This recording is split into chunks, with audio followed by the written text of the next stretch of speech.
देश में चुनावी माहौल है, वोटिंग परसेंट कम होने से बीजेपी चिंतित है।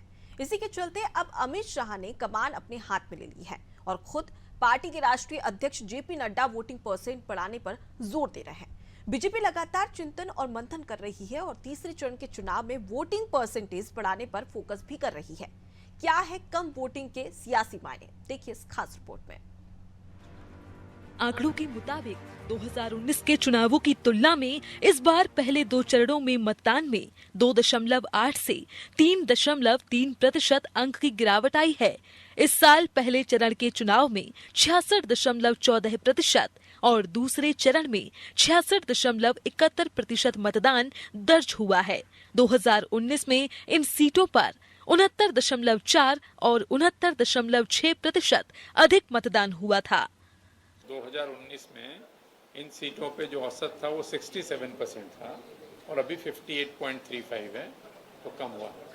दरअसल बीजेपी को जो फीडबैक मिला है उससे पार्टी की नींद उड़ गई है। मंडला, छिंदवाड़ा, रीवा में कम मतदान से सत्ताधारी पार्टी को नुकसान हो सकता है।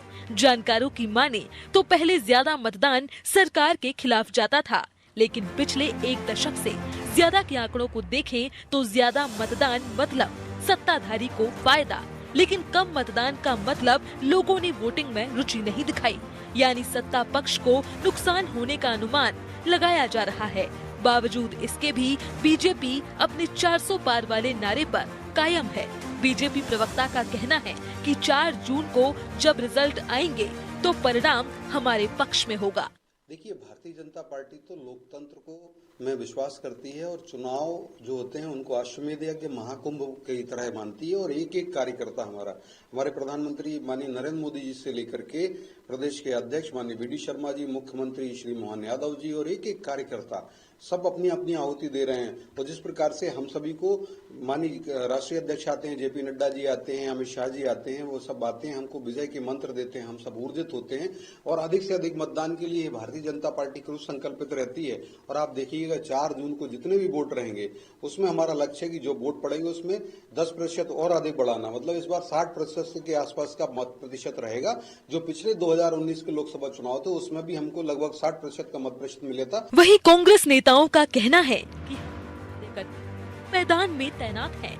जनता बीजेपी के झूठ को पहचान चुकी है और कांग्रेस के समर्थन में वोट देने के लिए तैयार है। पहले अमित शाह ने, फिर वी डी शर्मा ने मीटिंग ली और दोनों ने कहा कि हर पोलिंग बूथ पे 370 वोट बढ़ाने हैं, लेकिन 2 चरण के चुनाव हो गए, कोई वोट नहीं बढ़े।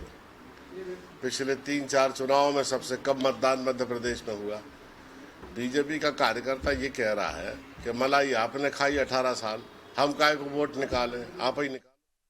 वोटिंग परसेंटेज बढ़ाने को लेकर जहां बीजेपी जमीनी स्तर पर डटे हुए हैं, वहीं कांग्रेस 400 पार के नारे को विफल करार दे रही है। राजनीतिक दलों और प्रत्याशियों के सामने सबसे बड़ी चुनौती मतदाता को मतदान केंद्र तक लाने की है। अब देखना होगा कि जनता किसके हक में फैसला सुनाती है। अनादि टीवी के लिए भोपाल से शबाना की रिपोर्ट।